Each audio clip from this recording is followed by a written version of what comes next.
Hi hello friends, welcome to sue trading channel. So friends, ఇప్పుడు subscribers ఎవరైతే ఉన్నారో వాళ్ళందరికీ చాలా చాలా థ్యాంక్ యూ.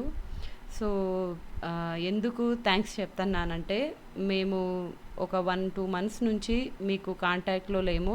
అప్డేట్స్ మీకు సరిగా ఇవ్వడం లేదు. నాట్ ఈవెన్ 1 or 2 వీడియోస్ కూడా అప్లోడ్ కాలేదు. దానికి రీజన్ ఏమంటే, మా నాన్న హెల్త్ ఇష్యూ వల్ల నేను అటు ఇటు తిరుగుతూ ఉండడం వల్ల కొంచెం వీడియోస్ పెట్టడానికి వీలు కాలేదు. తను నాకు సపోర్ట్ చేసే ఈ టైంలో తను కూడా వీడియోస్ పెట్టడానికి అది కుదరలేదు. సో రీసెంట్లీ మా నాన్న పాస్డ్ అవే.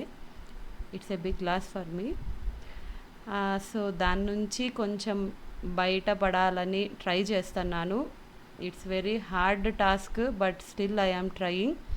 సో అట్లాంటప్పుడు నా మైండ్ డైవర్ట్ చేసుకుందామని ఆలోచించేటప్పుడు సూ ట్రేడింగ్ ఛానల్, నేను పెట్టిన ఛానల్ నాకు గుర్తొచ్చింది. సో అప్పుడు ఓపెన్ చేసి చూస్తే లాస్ట్ మంత్లో కూడా సబ్స్క్రైబర్స్ ఉన్నారనమాట.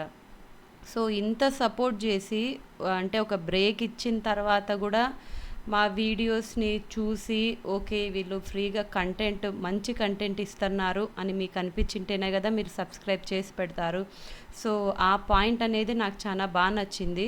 సో మీరు ఫస్ట్ నుంచి కనుక ఫాలో అయ్యి చూస్తుంటే చాలా జెన్యూన్ కంటెంట్ ఫ్రీగా ప్రొవైడ్ చేయడం కూడా జరిగింది. So thank you friends.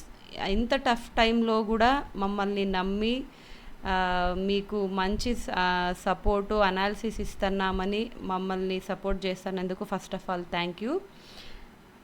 So okay, నేను డైలీ వీడియో పెట్టడానికి ట్రై చేస్తాను. మేబీ బ్రేక్ ఇవ్వకూడదని అనుకుంటున్నాను. సో నన్ను నేను బిజీ చేసుకోవడానికి, ప్లస్ మైండ్ ఎటు తిరిగి డైవర్ట్ కావాల్సిందే. సో ఆ డైవర్షను ప్లస్ ఎడ్యుకేషను రెండు ఉంటాయని నేను మళ్ళీ పికప్ చేద్దాం అనుకుంటున్నాను. సో ఈ టైం నుంచి కూడా మీరు నన్ను ఇంకా సపోర్ట్ చేస్తారని నేను ఆశిస్తున్నాను. సో ఇంతవరకు సపోర్ట్ చేస్తున్న వాళ్ళకి, ఇక మీదట సపోర్ట్ చేయబోతున్న వాళ్ళకు కూడా చాలా thank you. So let's get to the analysis. మీరు ఇక్కడ అబ్జర్వ్ చేసినట్టయితే మనకు 3 డోజీ క్యాండిల్స్ వస్తున్నాయి.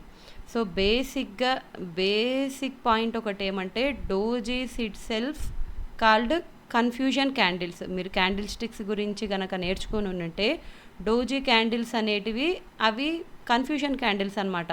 అంటే దాన్ని హై బ్రేక్ అవ్వడమో, లో బ్రేక్ కావడమో, అది ఏదో ఒకటి జరిగితేనే ఫర్దర్గా ఏమన్నా ఆలోచించాలి మనం, తప్ప ఆ మధ్యలో మాత్రం పోయి ఇరక్కపోకూడదు. అంటే మీ స్టాప్ లాసులు తినడం తప్ప వేరే ఏది జరిగిండదు.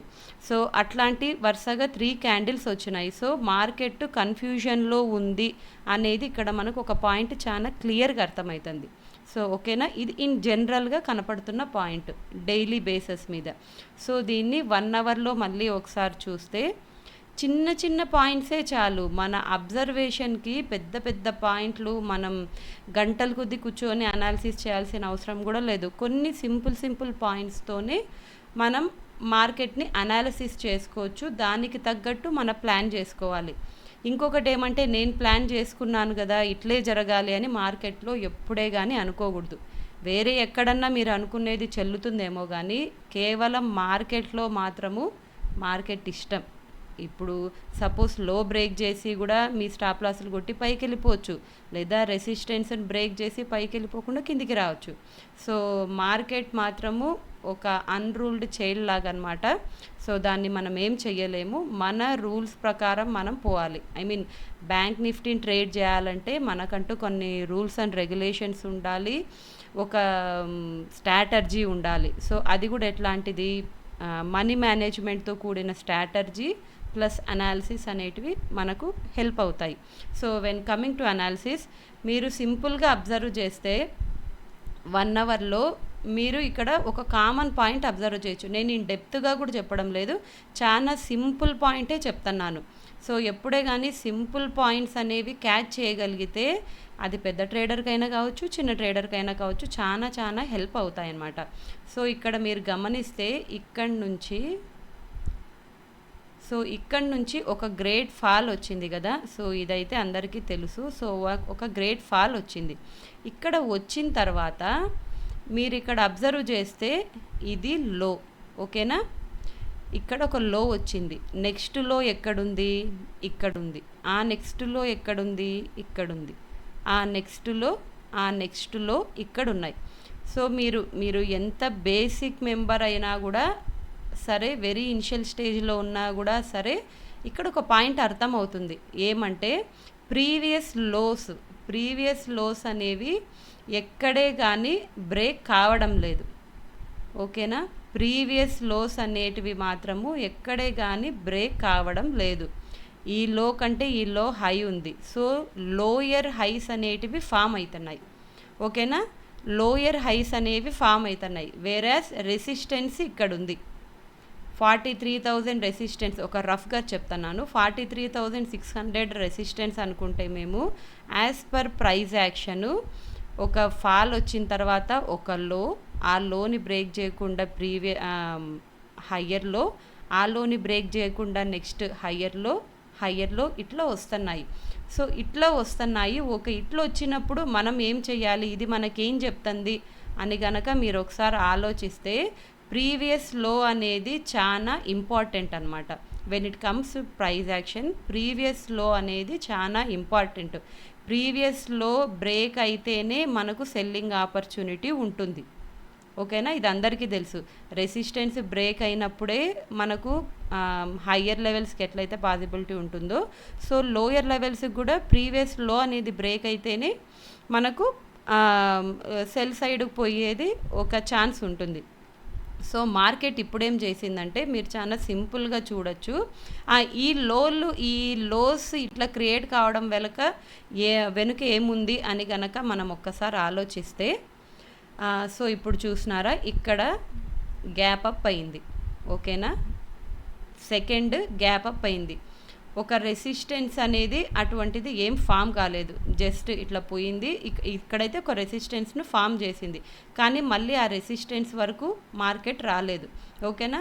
సో ఇది ఒక రెసిస్టెన్స్ ఫామ్ అయింది, మళ్ళీ ఆ రెసిస్టెన్స్ దగ్గర కూడా రాలేదు, కిందికి వచ్చేసింది, ఓకేనా. ఈ లో ఫస్ట్ క్యాండిల్లో ఏదైతే ఇనిషియల్గా అనుకునే సపోర్ట్ ఏదైతే ఉందో అది బ్రేక్ అయ్యి కిందికి వచ్చింది. కానీ ఇక్కడైతే స్కాల్పింగ్ తప్ప ట్రేడ్ చేయడానికి వీల్లేదు. ఎందుకు? ప్రీవియస్ క్లోజ్ అనేది వెంటనే అక్కడ నుంచి బయ్యర్స్ యాక్టివేట్ అయిపోతారు, ఓకేనా. బయ్యర్స్ ఇక్కడ యాక్టివేట్ అయినారు, ఓకే. నెక్స్ట్ డే మళ్ళీ మీరు చూసుకున్నట్టయితే ఒక రెసిస్టెన్స్ అనేది ఫామ్ చేసింది, దాన్ని బ్రేక్ చేసింది, ఓకేనా. మళ్ళీ ఈ లో దాకా కూడా రాకుండా మళ్ళీ సెకండ్ టైం కూడా ఆ రెసిస్టెన్స్ను బ్రేక్ చేయడానికి ట్రై చేసింది. సెల్లర్స్ వస్తున్నప్పటికీ రెసిస్టెన్స్ బ్రేక్ చేస్తున్నారంటే ఇక్కడ బయ్యర్స్ అనేవాళ్ళు చాలా లీడ్లో ఉన్నారు. సో వాళ్ళు మార్కెట్ని హోల్డ్ చేసి ఉన్నారు. ఎప్పుడైతే సో ఇక్కడ కూడా మనకు గ్యాప్ అప్ అయిన తర్వాత కూడా మార్కెట్ రెసిస్టెన్స్ని ఒక క్రియేట్ చేసి దాన్ని బ్రేక్ చేయడానికి ట్రై చేస్తుంది. అంటే దాని మీనింగ్ ఏమంటే బయ్యర్స్ అనేవాళ్ళు చాలా స్ట్రాంగ్గా ఉన్నారు అనే పాయింట్ అయితే ఇండికేట్ చేస్తుంది. సో దానికి సపోర్ట్ లాగానే మనకు ప్రీవియస్ లోస్ అనేవి ఎక్కడే కానీ బ్రేక్ కావడం లేదు. సో చిన్న సింపుల్ ప్రైజ్ యాక్షన్ తెలిసిన వాళ్ళకు కూడా ఏమర్థం అవుతుందంటే, ప్రీవియస్ లోలను రెస్పెక్ట్ చేస్తున్నంతసేపు బయ్యర్స్ లీడ్ తీసుకుంటున్నారు అని దాని మీనింగ్. సో ఇప్పుడు మనం రేపు ఎట్లా ట్రేడ్ చేయొచ్చు అంటే, సింపుల్ టర్మ్స్లోనే చూద్దాం. ఇన్ కేస్ గ్యాప్ డౌన్ అయిందనుకోండి, ఒక జస్ట్ 50-60 పాయింట్స్ అట్లా అయిందనుకోండి, మీకు ఈ పాయింట్ ఎక్కడ 43,100 దగ్గర నుంచే మళ్ళీ అది సపోర్ట్గా పనిచేయచ్చు. సో నిన్నటి లో బ్రేక్ అయింది కదా అని ర్యాపిడ్గా సెల్ చేసే వాళ్ళకు ఖచ్చితంగా స్టాప్ లాస్ అనేది కొడుతుంది. సో ఇది వన్స్ అయినా సరే సపోర్ట్గా పనిచేస్తుంది. సో ఈ లెవెల్స్లో ఉన్నంతసేపు మీకు కన్ఫ్యూజన్ అనేది ఖచ్చితంగా ఉంటుంది.